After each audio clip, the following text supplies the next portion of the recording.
everybody. Welcome back to the channel and happy Friday. This is Eden Maban of Light Cycle Astrology. Today we are taking a look at the first quarter moon that is coming through over the weekend here. And we can pull up the real-time clock and get a look at this. So the moon moves into Taurus, becoming exalted, and gains whole sign square reception to the sun by Friday, late Friday evening or so. And right around Saturday morning before noon, East Coast time, we're going to see that the moon and sun move into that degree-based square aspect to one another that begins the first quarter lunation phase. So we also notice that, of course, we have this trine perfecting between the sun and Mars. And also by that time, we see that Venus has now entered the sign of Pisces, becoming exalted. This is really important because Venus is the dispositor of the first quarter moon, the domicile ruler. And she also has whole sign reception back to her temple of Taurus. So overall, this is a really good indicator of some pretty good first quarter moon action. And I want to pull up some notes here and share some of the points that I have on this. What does it mean just in general for any kind of lunation phase that we're looking at in terms of an astrological prediction?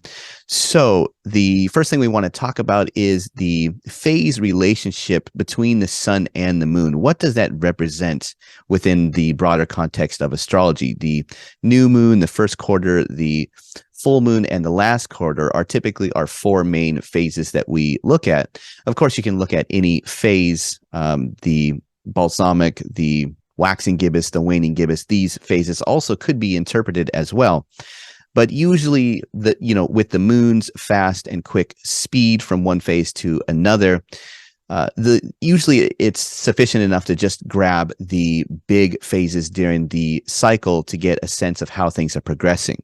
But in general, the phase relationship between the sun and the moon, what does that represent? Well, the sun in the equation represents the specific image or aspiration that forms right around the time of the new moon, and what is somewhat and largely unconscious during that moment of the new moon seeding.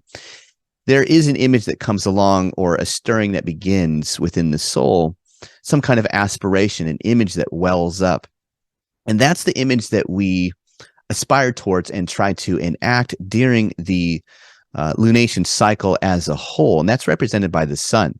Now, the moon represents, as it travels through the zodiac, the changing fortune that we actually meet upon the road of what we're doing. So if we go out and try to make or actualize that image that we have, what circumstances are actually presented to us that we may have to face in different as represented by different phases of that cycle. So, for instance, the moon is representing karma and fate and fortune, cause and effect. And this is something that we can delineate for. So the first quarter time of the lunation phase is often about a crossroads symbolically, or some kind of crisis point. And we see this because it's indicated by that square aspect between the lights, where we somehow have to take action against some form of challenge or circumstance, challenge of circumstance. That's because the square aspect is said to be of the nature of Mars, and Mars is often a planet that represents challenges or difficulties. So this is what we see. We see that the sun is inspiring us, and the moon is giving us an indicator of fate and fortune, of karma and cause and effect. So to predict what kind of challenging circumstances we may encounter at the first quarter time, we look to the sign that the moon is in and what kind of dignity the moon has in that particular sign. For instance, in Taurus, this time around, we see that the moon is exalted. Well, that's a very good indicator of lifted up circumstances. What happens if we see that the moon is entering the sign of Cancer, her own domicile? Well, that's pretty good. What happens when we see the moon in Capricorn? Well, that's the place of the moon's natural contrariety emotion there. or disconnectedness from the moon's natural significations in the sign of Capricorn. And also the moon can be in depression in Scorpio, which is sort of the opposite of what we see this time around. So very interesting things. We can look to the dignity of the moon as it's traveling through the sign when it enters the various lunation phases here. Something else that's also handy to keep in mind is the moon traveling through a sign of a benefic or the sign of a malefic? For instance, is the moon traveling through Aries, or is it traveling through Jupiter's natural temple? If, these are all indicators of what kind of circumstances we may be able to portend based on what sign the moon is in. So that gives us our biggest clue here. The first quarter moon in Taurus gives us a clue that circumstances are somehow lifted up by virtue of the moon being in the place of its exaltation. The moon is exalted here because every divinatory system needs that one card that is going to represent good fortune, uncontrollable fate, outside of the hands of man and women. Just describing something that is just lucky or fortunate somehow. But every divinatory system also needs the opposite of that card, which is going to be bad fortune, the car accident, the breakup, things like that that are also outside of our control.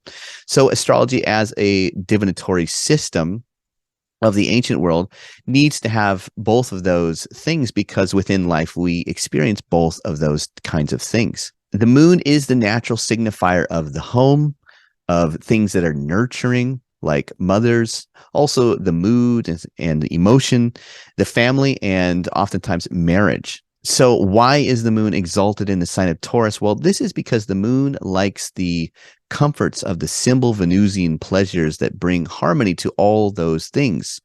So Venus likes to bring harmony to family members in the home. It likes to bring pleasure and comfort.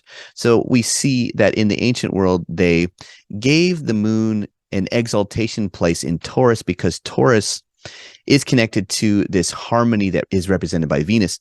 Also, though, this is a springtime sign where we are now past the vernal equinox of Aries time, and we're moving into that stabilized, fixed, or solid month right between the beginning of spring and the end of spring. At this time of the year, the sun is rising in declination higher and higher in the sky each day, and that becomes stabilized. So we see a very stable or stubborn persistence of light that is increasing.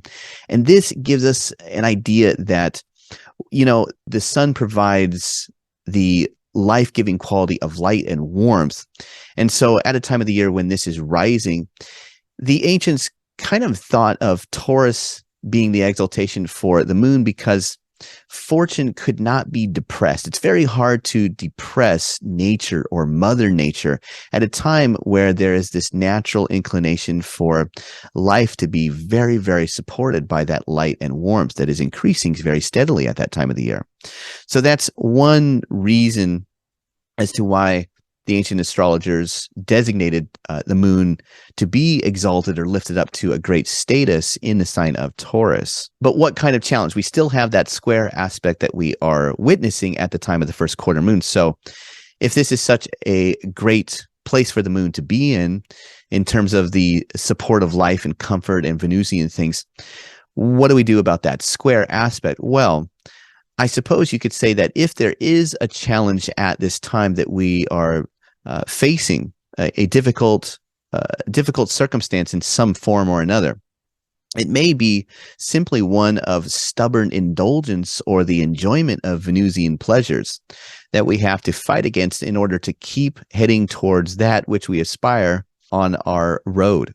Again, this is interesting because given that the sun, who is in the dominant position over the moon and is pressing upon the moon its own qualities, is also giving this positive trine testimony to Mars, it seems likely that this could be a time where that part of us that aspires to exert our will to achieve something that we are after right now is also in line with that warrior side of ourselves. So it's like the rebel sun in Aquarius, or the, that Saturnine kind of sun that has all those brilliant ideas, and likes to or is okay with being apart, being an outsider or a rebel. That quality of the sun in Aquarius. It's as if the rebel sun is perfectly fine being apart from the more relaxed or sedative comforts of the archetypal feminine writ large, whether that's being with family or being at home or being with loved ones. I get a sense that Aquarian sun really is saying, well, okay, I'll bring up my example here. So I don't have a specific example for this, but I've seen over the years, a lot of times you see these scenes in movies, and it's the hero that is, somewhat towards the end of the movie, right? It's getting to be the final scenes in the movie, and the hero, he's ready and amped up to go charge off and meet the villain or fight in the war or meet some kind of challenge or battle. And but he also has this woman by his side that is just begging and clamoring for him, don't go. You could stay here. We could have a good life. Just, don't go into the fray of danger and lose us, right? And what does the man typically do? Well, he's the hero. So, and this obviously could be for a woman. It doesn't have to be based on somebody being a man or somebody being a woman, but they usually portray it, at least in the earlier movies of my generation, as the man who is the warrior or the hero that goes off to fight or meet the challenge. But I get a sense of that for this first quarter moon. It's really as if the sun is saying, reject the feminine qualities of comfort and home and family and marriage and indulgence, these Venusian, things that are sort of antithetical to that square kind of energy that is represented by a Mars type of quality. You also see that the sun is making that positive trine testimony to Mars itself. So I get the sense that the hero will reject to some degree the comforts of home and family to go off and meet that challenge and be the hero. Another angle you could take with this, does the moon simply represent in that exaltation place that as we ride off to meet the challenge in order to procure what it is that we are aspiring towards, will we be confronted simply with circumstances that are favorable? Both because the moon is in the sign of Taurus and exalted, but also there is that trine to Mars.